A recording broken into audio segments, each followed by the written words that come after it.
வெண்முரசு. திசைதேர் வெள்ளம் 52. வாசிப்பது சந்தீப். அவந்தி நாட்டு அரசன் விந்தன் தன் தேரில் கௌரவப் படையின் 8வது அக்ஷயகணியின் 2ஆம் நிரையில் வில்லுடன் நின்றிருந்தான். சற்று அப்பால் அவனுடைய இரட்டையனும் அவந்தியின் இணையரசனுமாகிய அனுவிந்தன் அவனைப் போலவே கவசங்கள் அணிந்து அவனுடையதே போன்ற தேரில் நின்றிருந்தான். விந்தன் அனுவிந்தனை விட ஓரிரு நொடிகளே அகவையில் முந்தியவன். அந்த ஒரு நொடி அவன் அன்னையால் அவனுக்கு சொல்லப்பட்டது. உலகுக்கும் அவளால்தான் அது சொல்லப்பட்டது. தன் உள்ளத்தால் அவன் அதை பெருக்கிக் கொண்டான். நாழிகையும் நாளும் ஆண்டும் என்றாக்கி ஒரு முழு வாழ்நாள் என்றே வளர்த்துக் கொண்டான். தன்னை மூத்தவன் என்றும் இளையோனிடமிருந்து மதிப்பையும் வணக்கத்தையும் பெற வேண்டியவன் என்றும் கருதிக் கொண்டான். அந்த ஒரு கணமே அவனுக்கு மணிமுடியை அளித்தது.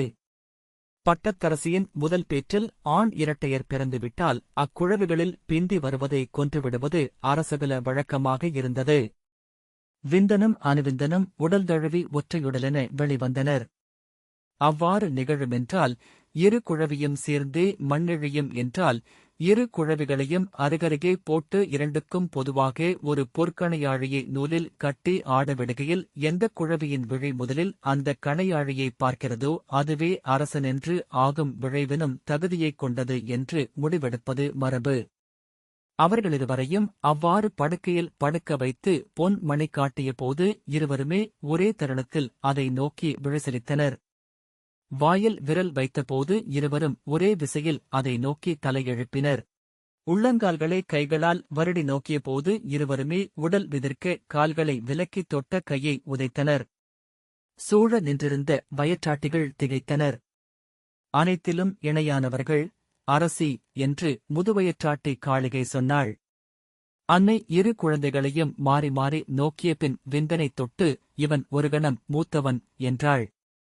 வயற்றாட்டி ஏதோ சொல்லவர உரத்த குரலில் இவன் ஒரு கணம் மூத்தவன். ஆம், இவனே மூத்தவன் என்று அவள் சொன்னாள். வயற்றாட்டி ஆம் அரசி, இவரே மூத்தவர் என்றாள். வெளியே சென்று அங்கு காத்து நின்றிருந்த அரசரிடம் இரட்டையர் ஒருவர் ஒரு கணம் மூத்தவர் என்று அறிவித்தாள். அரசரின் விழிகள் மாறுபட்டன. அருகே நின்றிருந்த அமைச்சர் இரட்டையர் என்றால் என்று தொடங்க வயற்றாட்டி ஒருவர் ஒரு கணம் மூத்தவர் என்று மீண்டும் சொன்னாள். அரசர் ஆம், ஒரு கணம் எனினும் அது தெய்வங்களால் அளிக்கப்பட்ட பொழுது. அம்முடுவை எடுத்து நம் குடித்தெய்வங்களை வணங்குவோம் என்றார். அவந்தியின் 8 குடித்தலைவர்களுக்கும் பட்டத்து இளவரசர்கள் இரட்டையராக இருப்பது எதிர்காலத்தில் பெரும்பிழை என ஆகக்கூடும் என ஐயமிருந்தது. முன்வரலாறுகள் தீய விளைவுகளையே காட்டின என நூலறிந்தோர் கூறினர். நிமித்திகர்களும் நன்று சொல்லவில்லை. ஊரில் அதைப் பற்றிய பேச்சுகள் இருப்பதை ஒற்றர்கள் அவந்தியின் அரசரிடம் வந்து சொல்லிக் கொண்டிருந்தார்கள். ஆயினும் ஒரு கணம் மூத்தவன் என்ற ஒற்றை வரியால் அரசி அவ்விருவரையும் காத்தாள். அவர்கள் இருவரும் ஆடிப்பாவைகளென வளர்ந்தனர். களிப்போரில், சொல்லவையில், கானாடலில் ஒருவரை ஒருவர் முற்றிலும் நிகர்த்தனர். ஒருவனை மற்றவன் என்று பெற்றன்னையும் எண்ணம் வண்ணம் ஒன்று போல் இருந்தனர். அன்னையே அவர்களிடம் ஆள்மாறி உரையாடினாள். ஒருமுறை விந்தனிடம், இளையவனே, நீ ஒரு கணம் இளையவன் என்பதை உன்னுள் வாழும் ஏதோ ஒன்று எதிர்க்கிறது என்று நான் அறிவேன். அதை வெல்க. ஒரு கணமும் அது உன் எண்ணங்களையும் செயல்களையும் ஆட்டி வைக்கலாகாது. எவ்வகையிலோ உன் மூத்தவன் உன்னுள் வாழும் அவ்வெண்ணத்தை அறிந்து கொண்டிருப்பான் என்பதை உணர்ந்துகொள். அது அங்கிருக்கும் வரை நீ அவனுக்கு எதிரியாவாய். உடன்பிறந்தாரைப் போல சிறந்த எதிரி பிறிதவருமில்லை. ஆகவே அவ்வெதிர்ப்பு நாளுமென பெருகும். அழியா வஞ்சமென்றாகும். உன் நீண்ட வாழ்நாளுக்காகவும் என் முதல் மைந்தன் பழி சூடலாகாது என்பதற்காகவும் இதை சொல்கிறேன் என்றாள். சற்று துணுக்குற்றாலும் விந்தன் அத்தருணத்தில்தான் விந்தன் என்பதை அன்னைக்கு அறிவிக்காமல் அவ்வண்ணமே, அன்னையே என்றும் நான் இளையோன் என்றே இருப்பேன் என்றான். ஆனால் அதன் பின் அனுவிந்தனில் உறையும் அந்த மீறலை ஒவ்வொரு கணமும் அவன் நோக்கிக் கொண்டிருந்தான். எந்த அவையிலும் அவன் ஒரு சொல்லெடுத்தால் மறுகணமே அதன் நீட்சி என்றோ மறுப்பென்றோ அனுவிந்தனின் சொல் எழுந்தது. அவன் செய்த எதையும் அனுவிந்தன் செய்யாமல் இருந்ததில்லை. ஒருமுறை காட்டில் எதிர்வந்த பன்றியொன்றின் மீது அம்பு தொடுத்து பன்றி வீழ்ந்ததும் ஏதோ ஒரு எண்ணம் தோன்ற விந்தன் தன் ஏவலனை அழைத்து அதில் எத்தனை அம்புகள் தைத்திருக்கின்றன என்று பார்க்கச் சொன்னான். 12 அம்புகள், அரசே, என்றான் ஏவலன். அவர்கள் இருவர் அம்புகளிலும் வெவ்வேறு அடையாளங்கள் உண்டு. அவை எவருடையதென்று பார் என்று அவன் சொன்னதும் ஏவலன் புன்னகைத்து, பார்க்க வேண்டியதே இல்லை. ஆரம்புகள் தங்களுடையவை, ஆரம்புகள் தங்கள் இளையவருடையவை என்றான். கை சுட்டி அவனை அகற்றிவிட்டு விந்தன் புரவியில் மேலே சென்றான். அன்று காட்டில் பாறை ஒன்றின் மீது அமர்ந்து வேட்டை உணவை உண்டு ஓய்வெடுக்கையில் விந்தன் அனுவிந்தனிடம், இளையோனே, நான் இயற்றும் ஒவ்வொன்றையும் நீயும் இயற்றியாக வேண்டுமென்று ஏன் எண்ணுகிறாய்?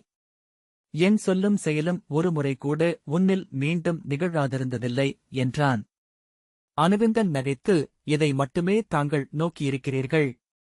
தாங்கள் சொன்ன இதையே நானும் சொல்ல இயலும். ஒரு சொல்லோ செயலோ என்னிலிருந்து வெளிப்பட்டால் அதன் தொடர்ச்சியும் மறுப்பும் உங்களிடமிருந்து உடனே வெளிப்படுகிறது. நான் சொன்ன ஒரு சொல்லையேனும் சொல்லாமல் நீங்கள் இதுநாள் வரை இருந்ததில்லை என்றான். சீற்றத்துடன் விந்தன், நான் மூத்தவன், என்னை நீதான் தொடர்கிறாய் என்றான். தங்களை விட ஒரு மாத்திரை உடல் விசையும் உளவிசையும் மிகுந்தவன் நான். ஆகவேதான் தாங்கள் என்னை தொடர்கிறீர்கள் என்று எண்ணுகிறேன் என்றான் அனுவிந்தன். எழும் சினத்தை அடக்கிக் கொண்டு விந்தன் மேலும் சொல்லெடுக்காமல் தவிர்த்தான். அதன் பிறகு அவன் அனுவிந்தனுடன் இணைந்து இருப்பதை பெரும்பாலும் தவிர்த்தான். அரசவையில் அவனுக்கும் அனுவிந்தனுக்கும் வேறு இருக்கைகள் போடப்பட்டன. களரியில் வேறு பொழுதுகளில் முற்றிலும் வேறு ஆசிரியர்களிடம் பயின்றனர். ஆண்டுக்கு இருமுறை அவந்தியில் நடக்கும் அரச கொலுத்தோற்றத்தில் மட்டுமே அவர்களிருவரும் அருகருகே அமர்ந்தனர். அப்போதும் தான் பட்டத்து இளவரசன் என்பதனால் தன்னுடைய மணிமுடியில் சற்று பெரியதாக மேலும் ஒரு வைரம் பதித்தாக வேண்டுமென்றும் தோற்றத்தில்தான் தனித்து தெரிந்தாக வேண்டுமென்றும் அவன் அணிச்சேவகரிடம் ஆணையிட்டான். ஆயினும் அவனை அனுவிந்தன் என்று எண்ணி பேசுபவர்கள் ஒவ்வொரு நாளும் இருந்தனர். ஏவலரோ குடிகளோ அவ்வாறு பேசினால் அக்கணமே அவன் சினம் கொண்டு அவர்களை எதிர்கொண்டான். எளியோரை தண்டித்தான், பெரியவர்களை சிறுமை செய்தான். ஆனால் தந்தையும் தாயும் ஒவ்வொரு நாளும் அப்பிழையை இயற்றுகையில் அவனால் அதற்கு மறுமொழி சொல்ல இயலவில்லை. இருவரும் படைக்கலக் கல்வி முடித்து குண்டலம் அணிந்ததும் அவன் முதலமைச்சர் வில்வரை அவரது இல்லத்தில் சென்று சந்தித்து தாங்கள் இருவரும் ஒரே நகரில் இணையான அரசு நிலையில் இருப்பதை விரும்பவில்லை என்றும் இருவரும் எப்போதும் பிரிந்தே இருப்பதற்கான அமைப்பை உருவாக்குவதே அவந்தியின் எதிர்காலத்திற்கு நல்லதென்றும் சொன்னான். அவரே அதை முன்னரே உணர்ந்திருந்தார். ஆம், நான் எண்ணியவைதான் இவை. அரசரிடம் நானே கூறுகிறேன் என்றார். ஒவ்வொரு நாளும் உங்களுக்குள் உருவாகி வரும் அகல்வை உணர்கிறேன். விலகல் உருவானதுமே முற்றகல்வு நிகழ்ந்ததென்றால் இடரில்லை. விலகலை ஒவ்வொரு நாளும் இருவரும் எண்ணி வளர்க்கிறீர்கள். இனி கசப்புகளையும் பகைமையையும் உருவாக்கிக் கொள்வீர்கள். உளவிலகல் திறந்த பொன், அது சீழ்பிடிப்பதற்கு காத்திருக்கிறது என்றார் வில்வர். வில்வரின் சொல்லை அரசர் ஏற்றார். விந்தன் அவந்தியின் பட்டத்து இளவரசனாக முடிசூட்டப்பட்டான். அனுவிந்தனுக்கு உத்தர அவந்தியின் பிரபாவதி நகர் தலைநகராக அழைக்கப்பட்டு அங்கு அரசனின் ஆணைக்கோல் கொண்டவனாக ஆட்சி செய்ய அனுப்பப்பட்டான். அதன் பின்னர் ஆண்டுக்கு ஒருமுறை குடிமூத்தார் வணக்கத்தின் பொருட்டு மட்டுமே அனுவிந்தன் தலைநகருக்கு வந்தான். அன்று அந்தியில் கூடும் குடிசூழ் அவையில் மட்டுமே அவன் விந்தனின் அருகே அரச தோற்றம் கொண்டு அமர்ந்தான். அன்று மட்டுமே அவர்கள் ஒருவரோடொருவர் ஓரிரு சொற்கள் பேசிக் கொண்டனர். அப்போதும் ஒருவர் விழியை ஒருவர் நோக்கிக் கொள்ளவில்லை. அவர்களிடையே ஒரு வெறுப்புச் சொல் கூட பேசப்பட்டதில்லை. ஒருமுறை கூட முகம்கசந்த நோக்கு எழுந்ததில்லை. ஆகவே அவ்விலக்கம் மேலும் அழுத்தமானதாக இருந்தது. அவர்கள் அவ்விலக்கத்தையே நாணுபவர்கள் போல அத்தருணத்தை சில நொடிகளில் கடந்து செல்ல விழைந்தார்கள். ஆனால் ஒவ்வொரு நாளும் அனுவிந்தனைப் பற்றிய செய்திகள் விந்தனின் செவியை வந்தடைந்தன. அவை எவ்வாறு தன்னை தேடி வருகின்றன என்று அவன் எண்ணி வியந்ததுண்டு.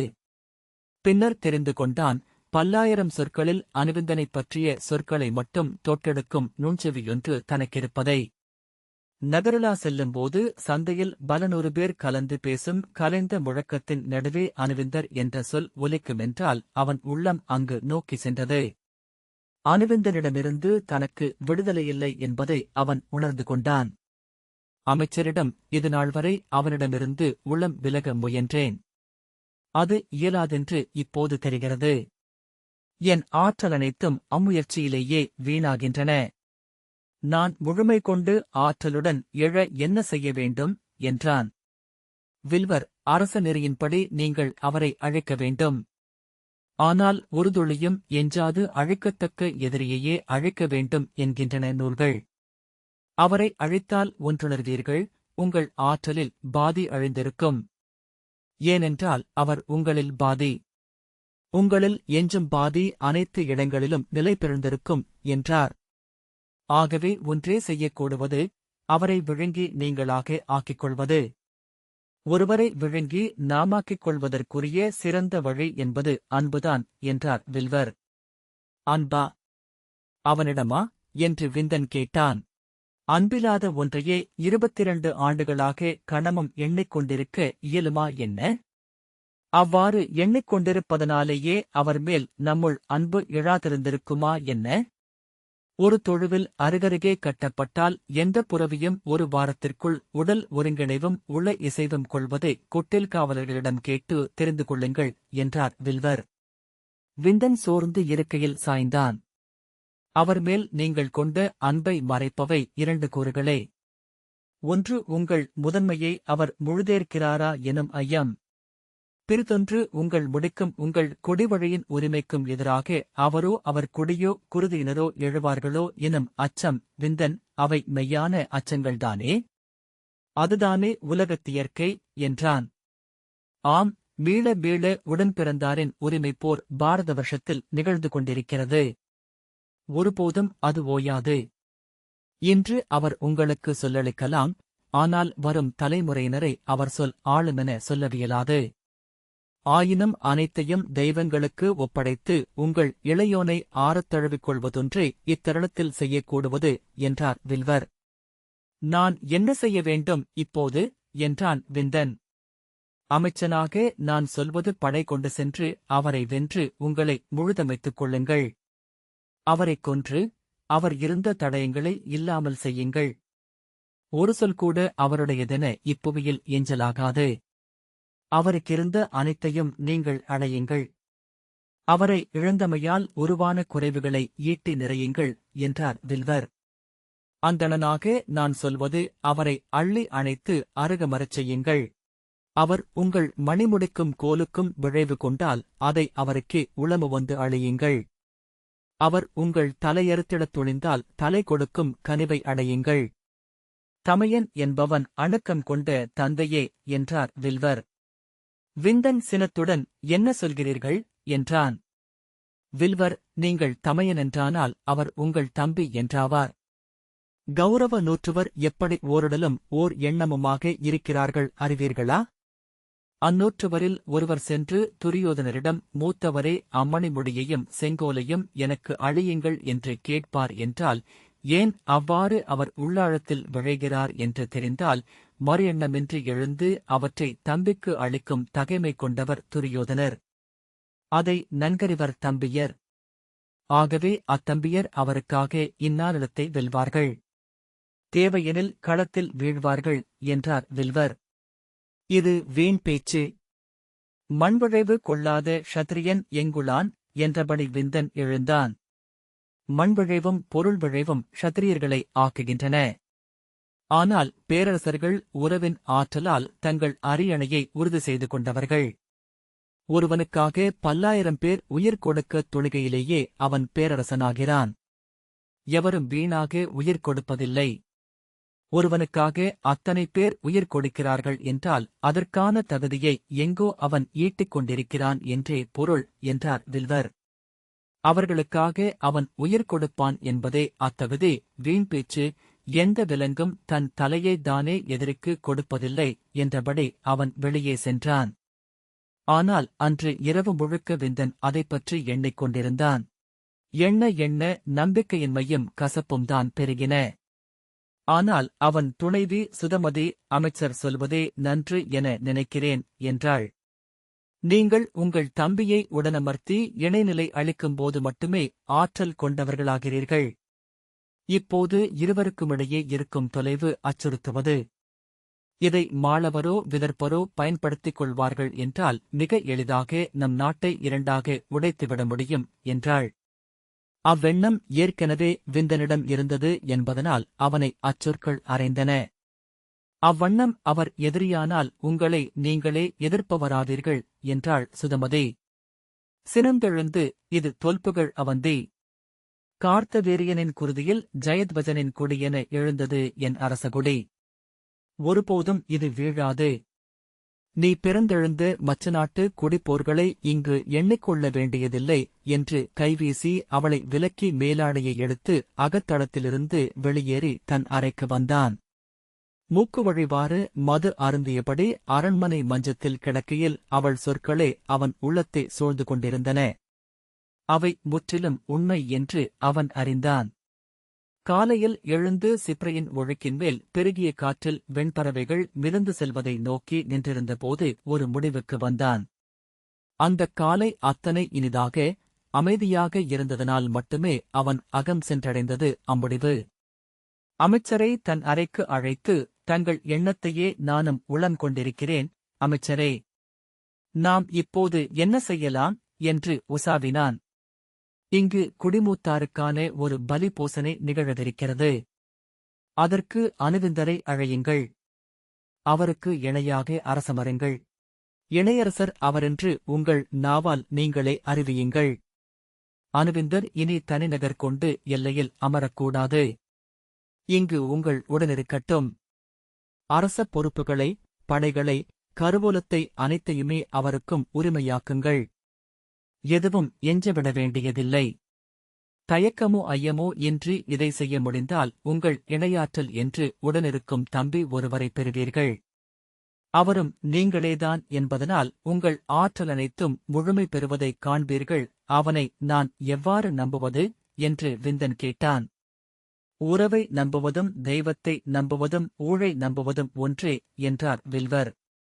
உஜ்ஜயினியிலிருந்து தமையனின் அழைப்பு வந்தபோது அனுவிந்தன் வியப்பும் ஐயமும் கொண்டதாகவும் தன் அணுக்கர்களை அழைத்து அரண்மனையில் அவையில் அமர்ந்து அவ்வழைப்பின் பின்னுள்ள நோக்கமென்ன என்று உசாவியதாகவும் ஒற்றர் செய்தி வந்தது.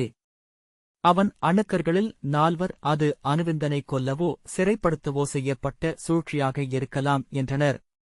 ஒருபோதும் தலைநகரை விட்டு செல்லக்கூடாதென்றும் தன் படைகளனைத்தையும் எல்லைகளிலிருந்து அழைத்து சூழ்ந்து நிறுத்தி உறுதியான காவலுக்குள்தான் அவன் என்றுமிருக்க வேண்டும் என்றும் இரு படைத்தலைவர்கள் கூறினார்கள். ஆனால் அங்கு அவனுடைய அமைச்சராக இருந்த சுதபஸ், அரசே, ஐயம் கொள்ளத் தொடங்கினால் எஞ்சிய வாழ்நாள் முழுக்க ஐயத்தை பெருக்குவீர்கள். ஐயம் நஞ்சன அனைத்து எண்ணங்களிலும் ஊடாடும். உங்கள் செயல்கள் அனைத்திலும் ஊடாடும். நீங்கள் பார்ப்பவை அனைத்தும் திரிபடையும். உங்கள் மூத்தவருக்கும் உங்களுக்குமிடையே ஒருபோதும் உறவு சீரடையாது. இன்று ஒரு துளி ஐயம் கொண்டீர்கள் என்றால் அவந்தியை 2ஆக உடைக்கும் பணியை தொடங்கிவிட்டீர்கள் என்று மட்டுமே பொருள். உடைந்த அவந்தி வாழ இயலாது. இரு துண்டுகளையும் மாளவமும் விதர்ப்பமும் எடுத்துக்கொள்ளும். நீங்கள் இருவருமே அண்டை அரசர்களுக்கு அடிபணிந்து கப்பம் கட்டுபவர்களாக மாறுவீர்கள். உங்கள் கொடிவழியினர் தொழும்பர்களாவார்கள். இவை அனைத்தும் தேவையெனில் இம்முடிவை எடுங்கள். இக்கணம் உங்களுடையது என்றார். அனுவிந்தன் அரியணையில் தளர்ந்து அமைந்து உளந்தவித்தபின் நொய்ந்த குரலில், நான் என்ன செய்ய வேண்டும் அமைச்சரே? நீங்களே பொறுப்பேற்று சொல்லுங்கள் என்றான். அந்தணர் உலகியலுக்கு பொறுப்பேற்கலாகாது. தங்கள் சொல்லுக்கு மட்டுமே பொறுப்பேற்க வேண்டும். ஆயினும் இத்தருணத்தில் இவ்வரசியலுக்கு முழு பொறுப்பேற்று சொல்கிறேன். சென்று உங்கள் மூத்தவரின் காலடியில் அமர்க. அவர் உங்கள் தலைமேல் மணிமுடியை வைக்கலாம். கழுவேற்ற ஆணையிடவும் செய்யலாம். எதுவாயினும் அதை ஏற்றுக்கொள்ளுங்கள். தெய்வங்களிடம் நாம் கொண்டுள்ள உறவும் அத்தகையதல்லவா? அழிக்கும் ஆற்றலும் உரிமையும் கொண்டவரின் அன்பு பேராற்றல் கொண்டது என்றார் சுதபஸ். மறுநாள் அனுவிந்தன் தன் படைகளுடன் கிளம்பி உஜ்ஜயினிக்கு வந்தான். அவனை அரண்மனை முகப்பில் எதிர்கொண்ட விந்தன் இரு கைகளையும் விரித்து நெஞ்சோடு தழுவி, இதுநாள் வரை அறியாத ஐயங்களாலும் அச்சங்களாலும் ஆட்டுவிக்கப்பட்டேன், இளையவனே. அவ்விடையை எத்தனை நாள் சுமப்பதென்று என் உள்ளம் தவித்தது. என்னால் ஒரு கணமும் நிறைவுற்று அமரவோ உறங்கவோ இயலவில்லை. கவலைகள் மிகுந்து தாழ முடியாமல் ஆகும்போது ஒரு கணத்தில் முழு கவலையையும் நம்மிலிருந்து இறக்கிவிட்டு விடுகிறோம். அதைத்தான் செய்ய வேண்டுமென்று எண்ணினேன். ஆகவேதான் உன்னை அழைத்தேன் என்றான். அவன் காய்ச்சல் கண்டவன் போல் நடுங்கிக் கொண்டிருந்தான். கண்ணீருடன் கைகூப்பி நின்ற அனுவிந்தனை தோள்பற்றி முகம் நோக்கி விந்தன் சொன்னான், எந்தச் சுற்றுச்சொல்லும் இல்லாமல் நேரடியாகவே இதை உரைக்கிறேன். இன்று வரை என் அரியணைக்கும் கோலுக்கும் நீ விழைவு கொள்வாய் என்றும் என் கொடிவழியினருக்கு குருதியினரின் எதிர்ப்பிருக்குமோ என்றும் நான் கொண்ட ஐயமே என்னை ஆட்டி வைத்தது. இன்று உன்னை என் இணையரசனாக அரியணையில் அமர்த்து முடிவு செய்திருக்கிறேன். நீயோ உன் கொடிவழியினரோ விரும்பினால் முழுதுரிமையையும் கூட பெற முடியும். எனக்கு மாற்றுச் சொல்லில்லை. அழுதபடி சரிந்து அமர்ந்து தலையை விந்தனின் பாதங்களில் வைத்து, மூத்தவரே, இணையரசன் என்றல்ல, தங்கள் இளையோன் என்றும் அடிமை என்றும் இருப்பதே எனக்கு உகந்தது என்றான் அனுவிந்தன். விழிநீருடன் அவனை அள்ளி நெஞ்சோடணைத்துக் கொண்டான் விந்தன். அந்தச் சொற்கள் அக்கணத்தில் தன் நாவில் ஏன் எழுந்தன என்று அவன் பின்னர் எண்ணை நோக்கியதுண்டு. முற்றத்திற்குச் சென்று நிற்கும் வரை ஐயமும் அலைக்கழிப்பும் கொண்டவனாகவே இருந்தான். பிழை நிகழ்ந்துவிடக்கூடும் என்ற எண்ணம் மேலும் மேலும் வலுத்துக் கொண்டிருந்தது. முற்றத்திலிருந்து மீண்டும் தன் அவை நோக்கி திரும்பி இளையோனை அங்கு வரச் சொல்லிவிட வேண்டுமென்று எண்ணிக்கொண்டு அவ்வெண்ணத்துடன் போரிட்டுக் கொண்டிருக்கையிலேயே அனுவிந்தன் முற்றத்திற்குள் நுழைந்தான். கைவிரித்து அவனை நெஞ்சுதழுவ அழைத்தது கூட அவன் எண்ணியதனால் அல்ல, அவன் உடலே அதை நிகழ்த்தியது என்று தோன்றியது. நெஞ்சோடு அவன் உடலை அழுத்திக் கொண்டபோது அவன் உள்ளிலிருந்து பிறிதொருவன் எழுந்தது போல சொற்கள் கூறப்பட்டன. அமைச்சரிடம் அதைப் பற்றி கேட்டான். நீங்கள் இருவரும் உடலால் இணைந்தவர்கள், அரசே. ஒவ்வொரு நாளும் உடல் தழுவிக் கொள்க. ஒவ்வொரு நாளும் ஒருமுறையேனும் தொட்டுக் கொள்க. எங்கு அமர்ந்திருந்தாலும் உங்கள் உடல்கள் தொட்டுக் கொண்டிருக்க வேண்டும். சொற்களால் உணராததை தொடுகையால் பகிர்வீர்கள். கருவறைக்குள் நீங்கள் ஒன்றென இருந்தீர்கள். அங்கு அவ்வாறு இருந்த பெருமகிழ்வையும் முழு விடுதலையையும் இங்கும் உணர்வீர்கள். இரட்டையர் என்று இருப்பது பெரும்பேறு. இருவரும் ஒன்றாக முடியுமெனில் அதுவே பெருங்களிப்பு என்றார் வில்வர். ஓரிரு நாட்களில் விந்தன் கண்டு கொண்டான் அனுவிந்தன் அருகிருக்கையில் தன் உள்ளம் கொள்ளும் பெரும் விடுதலையை. உடற்தசைகள் அனைத்தையும் அழுத்தியிருந்த எடைகள் விலகின. களிப்பும் சிரிப்பும் கொண்டவனாக அவன் மாறினான். அரசி, உங்கள் முகத்தில் இப்புன்னகையை நான் என்றுமே பார்த்ததில்லை என்றாள். ஏவலர்கள் அவனை அணுகுகையிலேயே முகத்தில் புன்னகை விரிய வணங்கினர். குடிகள் அவன் பெருங்கருணையுடன் மட்டுமே அவையமர்ந்து முடிவுகள் சொல்வதாக சொன்னார்கள். அறத்தின் தெய்வம் அவனுள்ளில் இருந்து எழுந்துவிட்டதென்று சூதர்கள் கூறினார்கள். இளையோன் வாழ் என்றும் மூத்தவர் அதன் பொற்பிடி என்றும் கவிஞர் பாடினர். அவர்கள் இருவரின் ஆட்சியில் அவந்தி வெற்றியும் புகழும் அடைந்தது. தொலைவில் போர் தொடங்கவிருப்பதற்கான முரசுகள் முழங்கின. அனுவிந்தன் திரும்பி அவனிடம் செல்வோம் என்று கை காட்டினான். விந்தன், இளையோனே, இப்போரில் நாம் எந்த இழப்புமின்றி திரும்ப உள்ளம் கொண்டுள்ளோம். இன்று மாலை போர் நிறுத்தம் குறித்து தார்த்தராஷ்டிரரிடம் பேச விரும்புகிறோம். அதை எண்ணி உன் அம்புகள் எழட்டும் என்றான். பேரோசையுடன் கௌரவப் படைகள் பாய்ந்து முன்னெழுந்து பாண்டவப் படையுடன் முட்டிக் கலந்தன. காவியம் சுசித்ரா. இந்த வாசிப்பை கேட்டதற்கு நன்றி.